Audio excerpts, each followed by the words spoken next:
This is the sound of the suburbs. This is the sound. This is the sound of the suburbs. Yeah.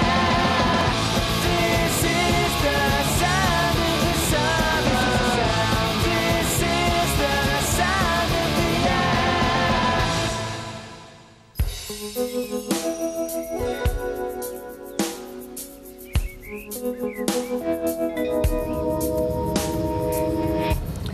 You see, it says this is a bus lane, and yet if you go into the one that isn't a bus lane, you can see, well, buses coming straight for you.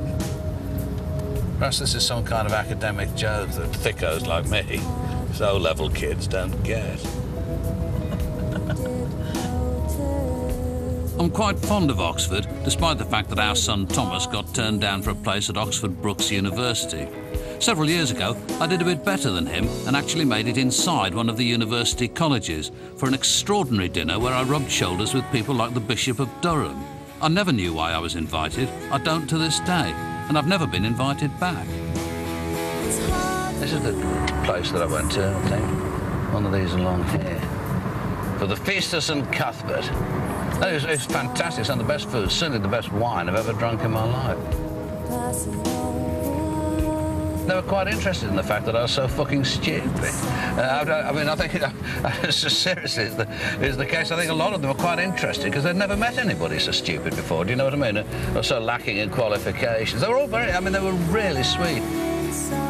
The university looms large over Oxford, partly due to the imposing architecture, and partly because students get under your feet wherever you go. 27,000 of them attend Oxford and Oxford Brookes universities. But there's another side to Oxford that often goes unseen. Just over Magdalen Bridge, or Magdalen if you want to annoy the students, and most of us do, the architecture changes abruptly and you're on the Cowley Road.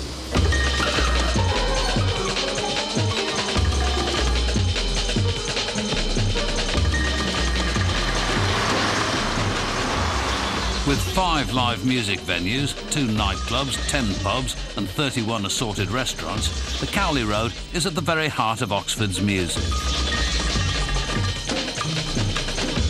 The innovation and experimentation that go on here are equal to anything happening behind the hallowed walls of the university, and possibly a lot more fun.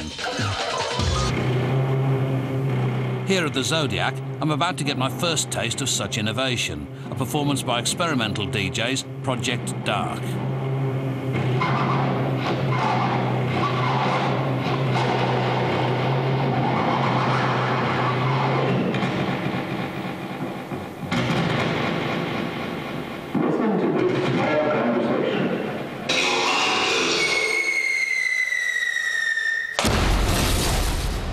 What is it that you think you're doing? Basically, enjoying ourselves in a way that, how can I describe it? It's a collision of personalities that happened by accident, and we thought, let's go and try that. Look, show some of the silly records. Oh, that one is a particular favourite, the section of tree. The biscuit is another people's favourite. But you actually, in the yes, this is some of them initially we did all the really obvious simple things like... This really is a biscuit. That's a biscuit. Yeah. I was working in Denmark. We'd already made the obvious things like the sandpaper, the ones you can just go and do at home. A sandpaper one wouldn't be obvious to absolutely everyone. I'm sure it's not occurred to like the Verve. Let's do a sandpaper This is the Finnish sandpaper. This is the English sandpaper. This is the kind of promotional copy. This is the American sandpaper. So we've got, every kind of sandpaper. Excellent. So you must get first. I mean, on a practical level, you must get through a stupendous number of styluses. No. Bizarrely not. They're diamond, and they actually last forever. That's the disco single. But the thing is, you stick monotones over and you try them and you play them, and then you realise that the sounds that they make are actually quite astonishing, and they're quite difficult to deal with because they're not normal sounds. So it's not like saying it's a guitar, but on the other hand, with a bit of processing and a bit of careful listening and... I've got a record which I think would fit very well into your concept, as I understand it, which is it's a 7-inch EP, but rather advanced technology, but it's of the sewage pumping station in Shrewsbury. Fantastic. Yeah, OK, well, I shall loan it to you. Provided they hang a sign on the front saying the sewage pumping station is from the John Peel collection. It's been said that there are more bands in Oxford per head of population than anywhere else in Britain, although who said it, history does not reveal.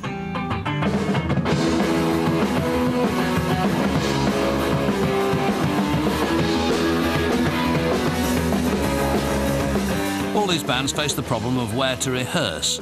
Any garage, bedroom, belfry or basement will do.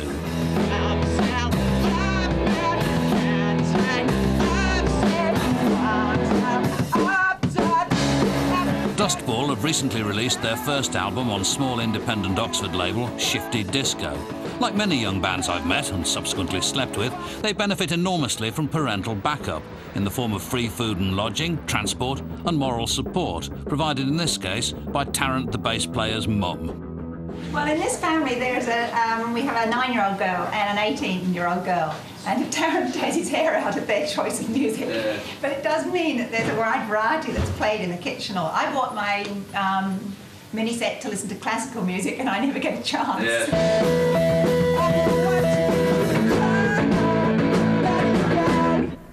Tell us about the kind of start of the band, how it all got going. Like, it's a pretty normal story. Just sort of left school, and everyone else goes travelling to Australia or wherever they go now to get their dreads, and we just took a year out, intending to go to college. So have you sacrificed your futures for pop and roll? We just thought, well, we'll do it for a year and we'll see how it goes for a year. Yeah. And then, you know, if it goes well and sort of we do go to college or something, when we come back on the holidays, we'll still have a laugh with the band.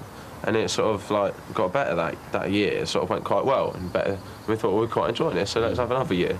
Yeah, because I mean, education is a continuing thing. I mean, you could still go, presumably, in 5 years' time if you were so minded. We're at college now, actually. Oh, you are? Oh, I see. I didn't realise that. Yeah, we started in September. Oh, I see. So really, you just fit this in around your education? No, we fit our education around this. Yeah, that sounds agonisingly familiar. I mean, it's... our children seem to fit it around rather less worthy pursuits, like staying in bed.